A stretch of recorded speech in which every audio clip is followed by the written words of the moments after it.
Hey, it's Rosemary here. How are you doing? The thing I realized about building a life and a business that is purpose driven and wealthy and free is that I had to change the picture in my mind of what was possible for me. Simple in theory, hard in principle. Everything, everything around you is affirming that lack is the norm. From birth, you've been fed a certain storyline about the world, and for the most part, you've accepted it as truth. Everyone around you will also be affirming lack and struggle. Unfortunately, you tend to be surrounded by people in the same financial and otherwise category as you, and so you end up affirming each other's lack. When you talk about your dreams and your vision, it is something you say will happen in the future as soon as you've sorted out this and that in your current reality. And it seems so sensible to say, it will and in the future, but it never works. You're either creating your purpose driven, wealthy, free life now in this current moment, or you're not. When you talk about it to those around you, they also think that you're dreaming. And so you start to think that their word must be gospel, but particularly when it comes from people that you respect, like parents or teachers or friends.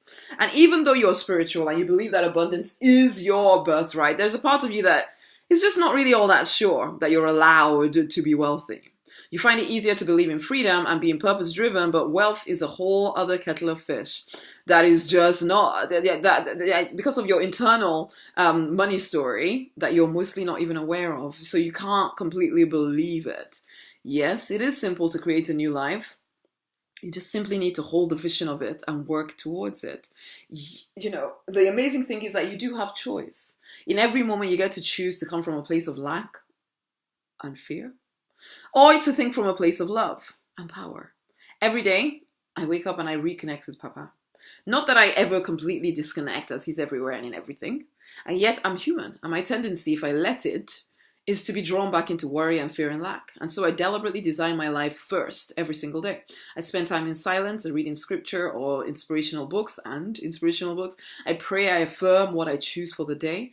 I express gratitude for the things in my life. I speak to Papa and I'm spoken to by him. If you don't know how to hear your higher power, then you really should get the Spiritual Entrepreneur. I explain it all in there. It's rosemarynonny.com/spiritual entrepreneur.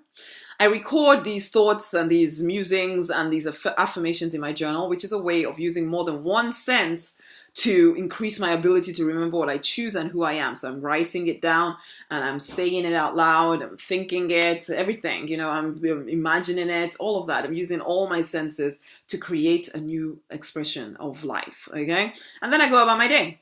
Sometimes I come back time and time again to journaling and staying connected because some days are harder than other days to remember who I now choose to be and what I'm creating. I keep my vision very close to me. I repeat it, I visualize it, and I'm grateful that its manifestation is happening now.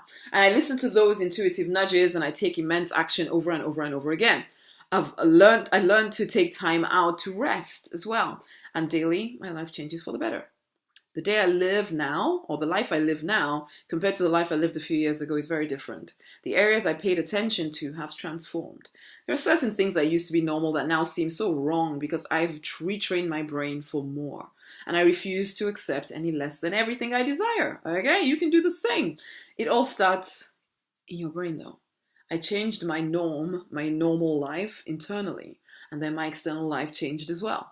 So I leave you with a simple exercise. You need to get your journal out and write down this. I am born for more, and I choose now to create it with the guidance of my higher power. Again, I am born for more, and I choose now to create it with the guidance of my higher power. Let your vision bubble up within you. So your purpose, what it is that you want to make happen, then write all of that out as well. It may be hard the first time if you're so used to living in a world of lack, but as you do this, as you write out your vision over and over again, you will allow yourself to dream bigger. Write down all that you desire. Write down all that you choose to create for you and your family. And then ask the question, what is the best thing I can do next to take me to my vision? Okay? Listen into the idea that pops into mind. Don't question. Just write it down. Take action. Okay?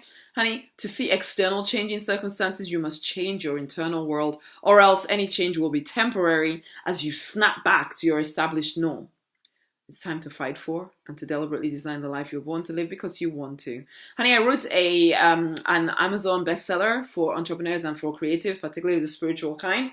It's called The Freedom Book, and it can help you remove all the mental blocks you have to success and show you how to live wealthy, free, and on purpose. So go get it now. It's available free at the moment at rosemary99.com/free book. I look forward to having you in my world, in my community. I look forward to supporting you in reaching financial independence. Until the next time, bye!